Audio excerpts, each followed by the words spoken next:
Hi, everyone. We are waiting for Nyakio to join us.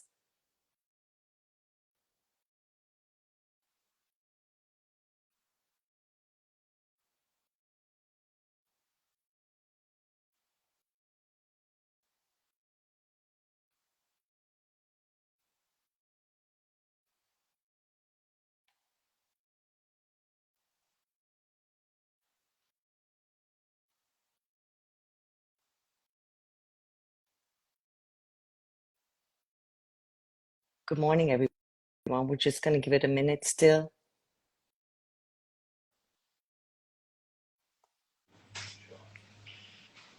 Good Hi, morning, Nyakio. good morning. How are you? Very well. I am so excited to be here. I'm Sima Ladjevardian. I'm the chair of the National Women's Business Council, and this is part of our series, Power and Policy. And we have our incredible guest today, Nyakio Grieco. I'm going to give you a little bit of a background on the NWBC and the work we do, and then, of course, introduce you, and then we'll get into this exciting conversation that will be so helpful for all of our viewers. You can, we're going to have time afterwards for questions, so you can type in the chat. We'll read it off and then ask. And if we don't get you, you can just email us at info@nwbc.gov. Just excited to do this. So a little bit about NWBC. It's National Women's Business Council. We are an independent, nonpartisan federal advisory committee.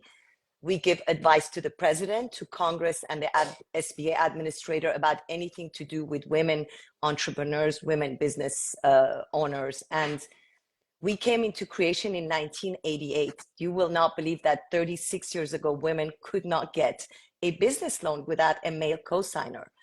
So this is what passed in 1988, and also the creation of women business centers that are all over. And thanks to our administrator, now we have about 160 of them around that help women start businesses. The members are appointed, and we really, for us to come up with our policy advice, we spend a lot of times organizing roundtables, discussions with business owners, with entrepreneurs, with policymakers, to make sure that we really cover what is helpful to everybody.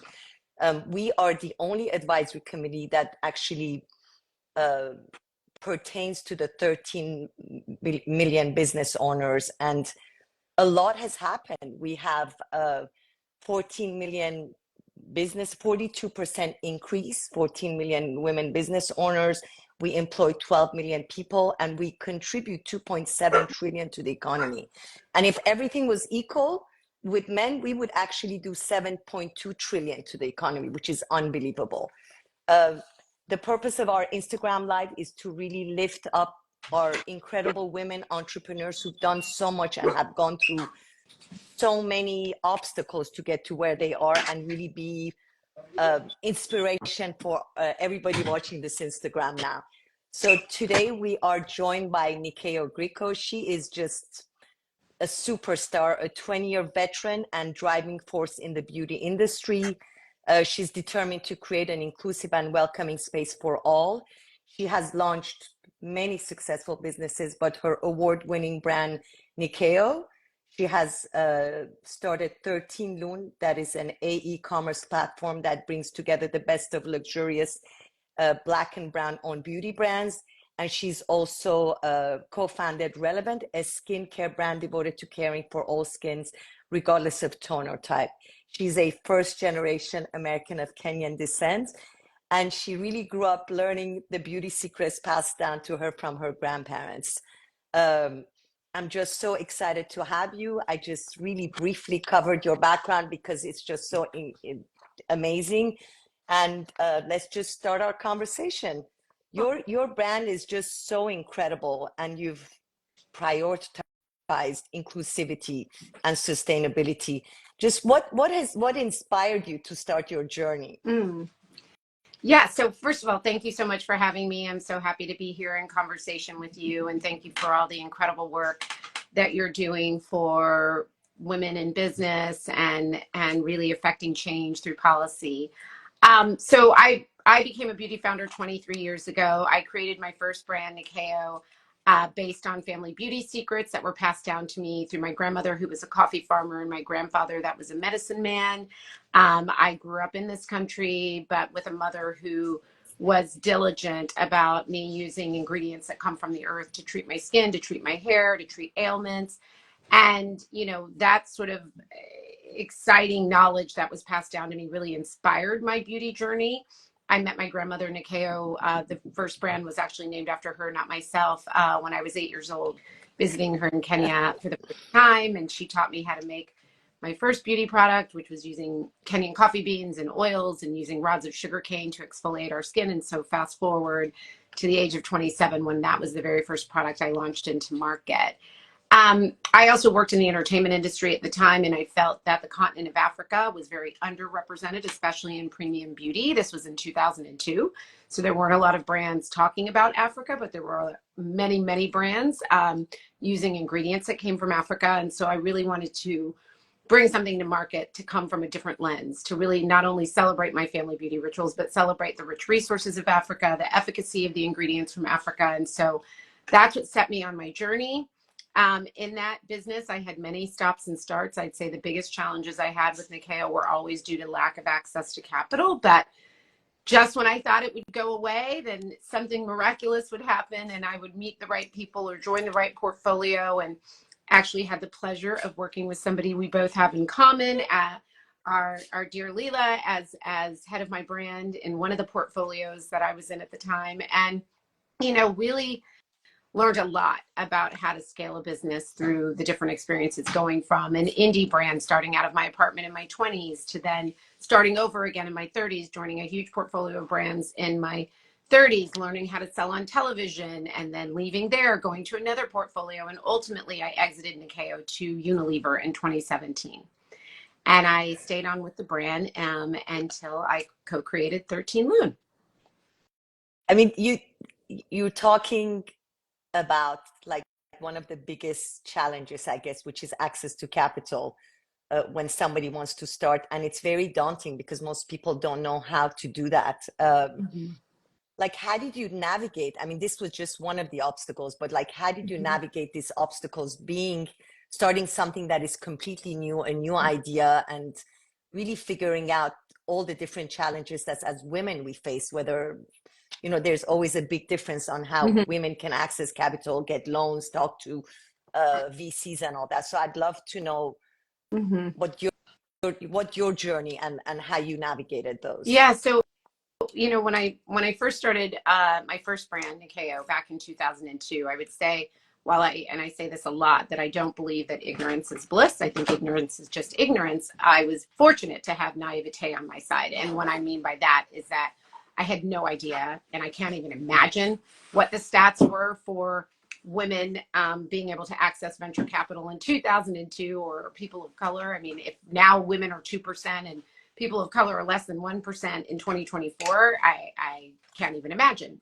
So I learned very quickly that that was not going to be my route, mostly due to unanswered emails. So I, really had the opportunity to really figure it out. And I use the term friends and family, angel capital, knowing that having access to that comes from also being in a place of privilege.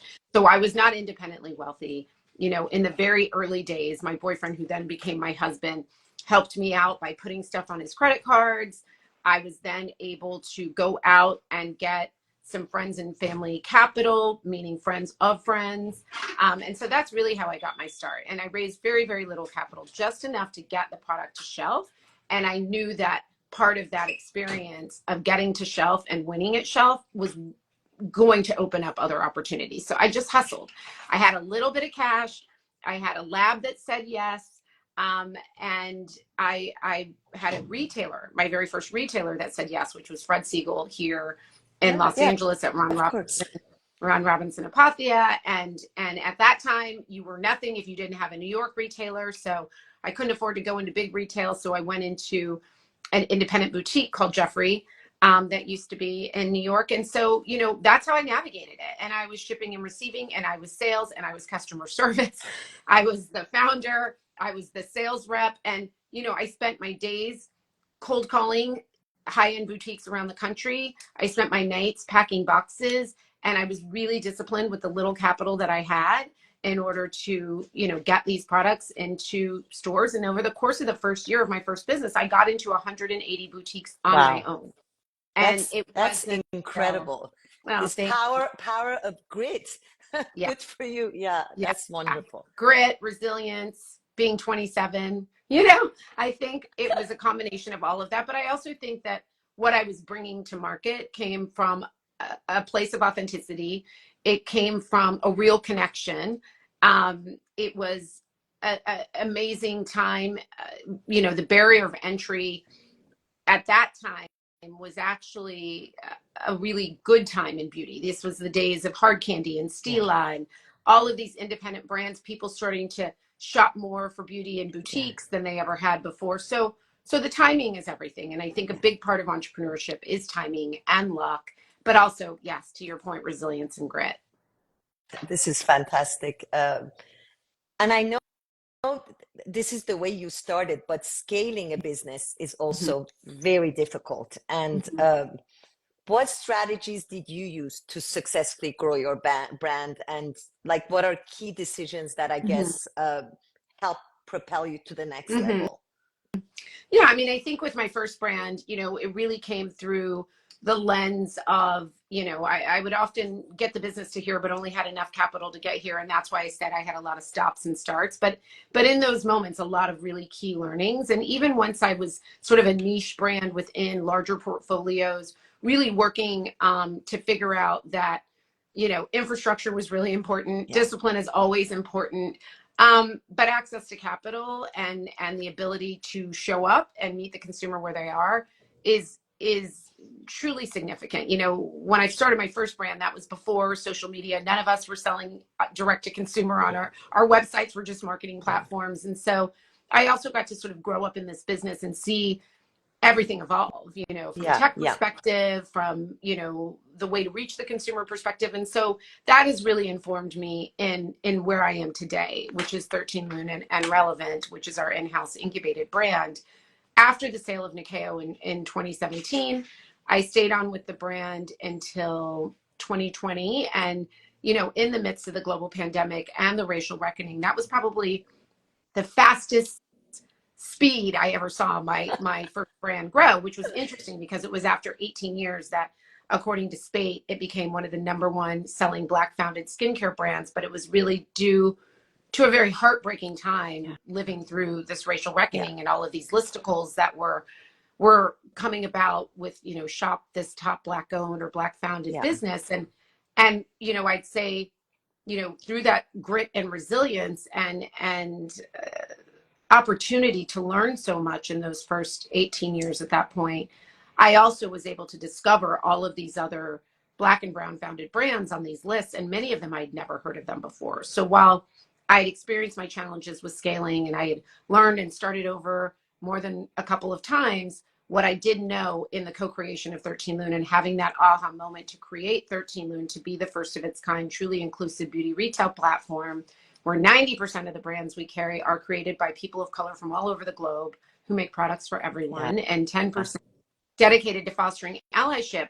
I was able to take that experience that I had had through my first brand and now bring others along on the ride as a beauty founder turned beauty retailer that's still a beauty founder, and help them to potentially not make some of the mistakes that I had made, and how to really value themselves in scaling their business, how to slow down, how to be disciplined. And so 13 Loon has really given us the opportunity to, for me personally, to be able to help these brands get to success With, much quicker than I ever could have. to your point earlier, to mentorship and apprenticeship and any, being able to lift up others when you've gone through it, it's such a big deal. And that's not always available. So it's just unbelievable what you've done. And we also saw through the pandemic that Black and brown businesses were the fastest growing businesses that came up, which is just goes to the power of, the hard work, knowing all the obstacles that are Mm-hmm. there and we need to get to. I guess you've also been able to keep your authenticity and your values. What would be your advice for other women entrepreneurs who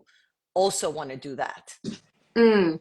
I mean, I think authenticity, you know, whether it's in business or just in life, has to be table stakes. You know, there's a lot of imposter syndrome that goes around, especially with women, Yeah. in business. I mean, even in my early days, when people would say she's an entrepreneur, I'd say, oh, I make coffee scrub, you know, playing small. Yeah.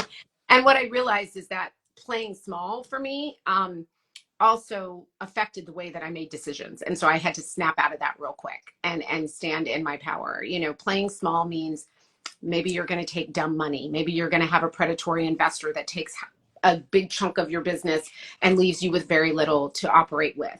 Taking dumb money means that you're going to make decisions in desperation. And so authenticity and standing in my truth and showing, you know, I think one of the things that I think we as women in business sometimes are afraid to do is to say we don't know, because we're already trying to appear worthy when we are worthy, right? And so, you know, I became more comfortable with asking questions. I became more comfortable with surrounding myself with mentors. I became more comfortable with talking about money.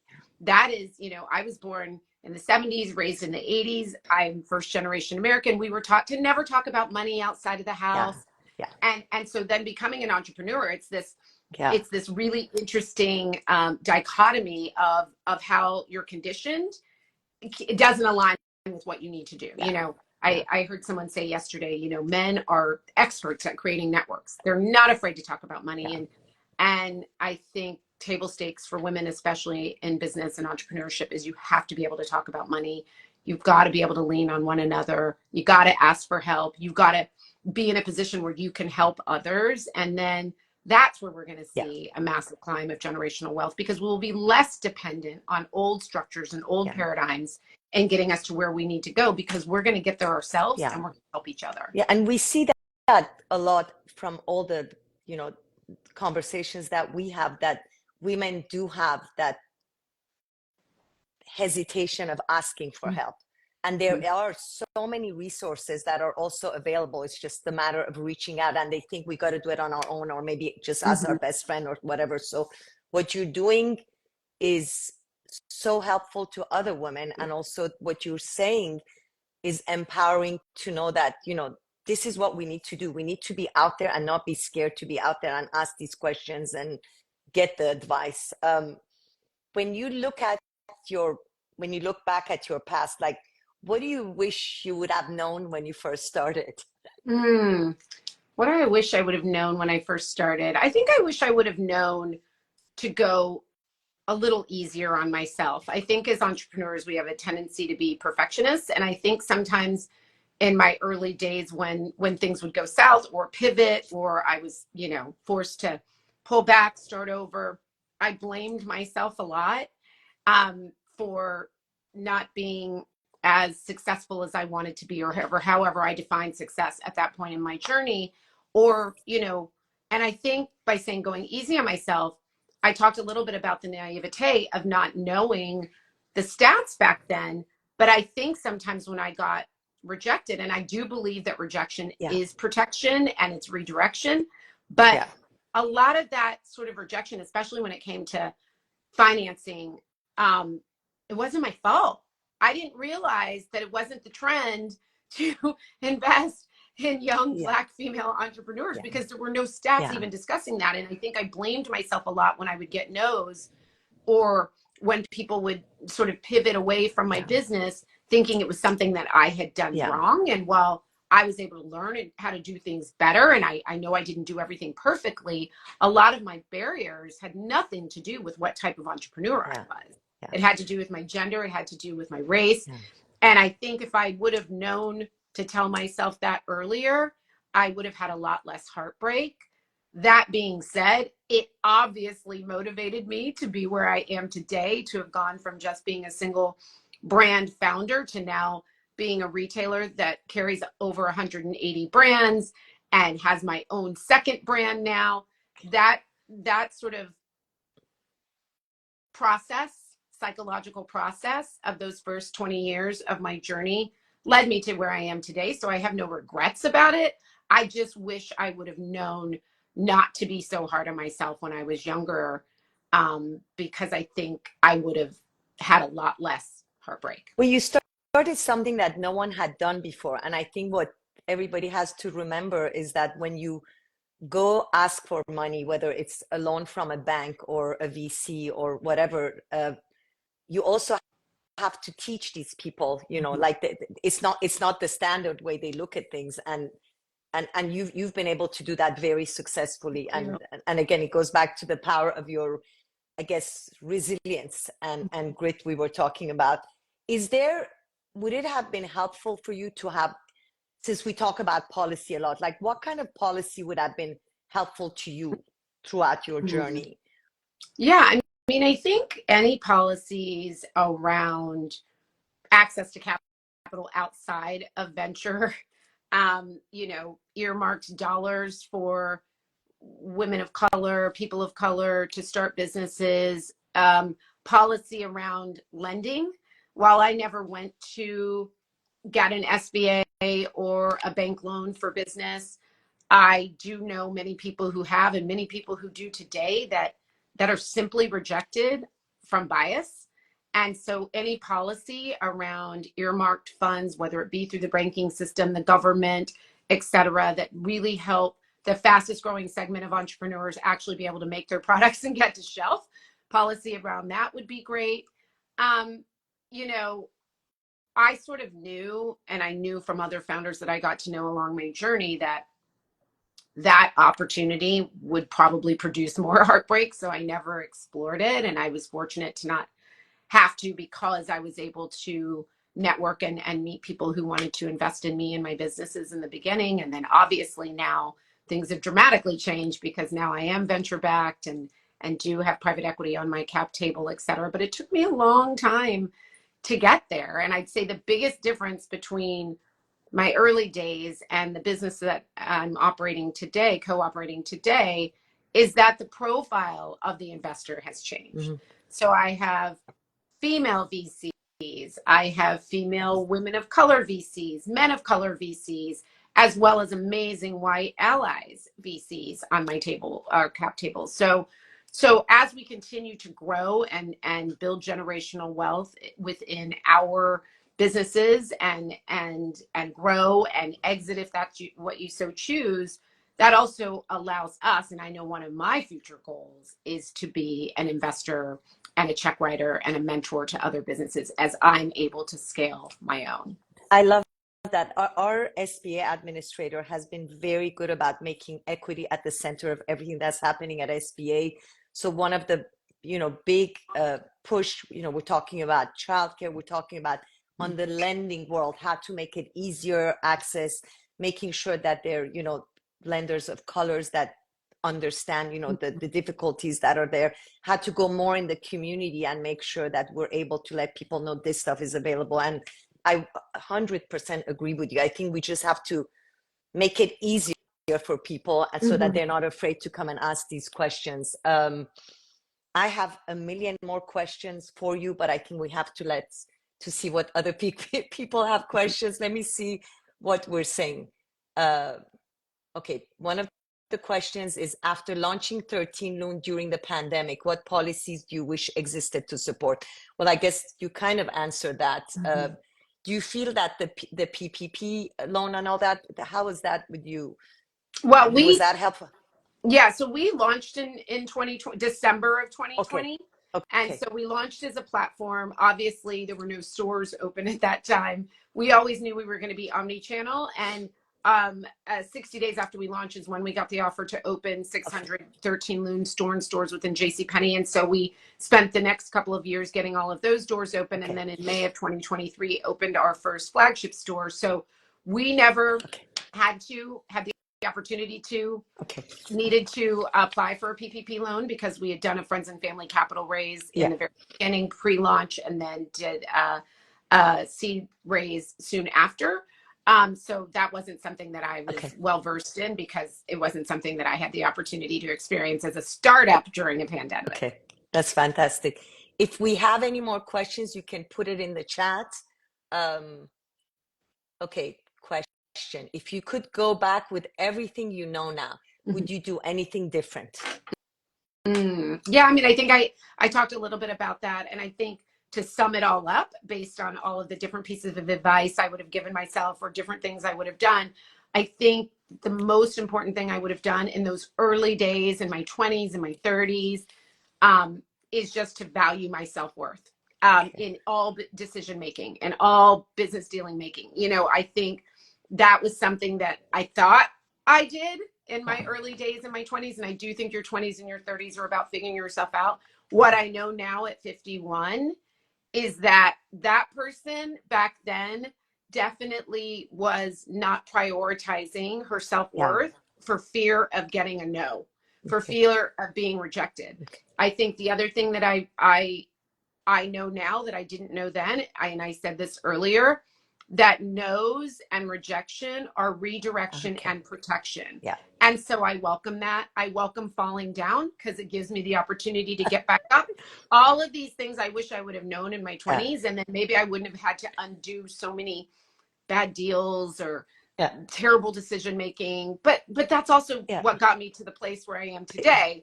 And maybe because I made those mistakes or because I had those heartbreaking moments, it's what gave me the confidence now at 50, where devaluing my self-worth in a business negotiation is non-negotiable. So yeah, I think you have to live it to get there.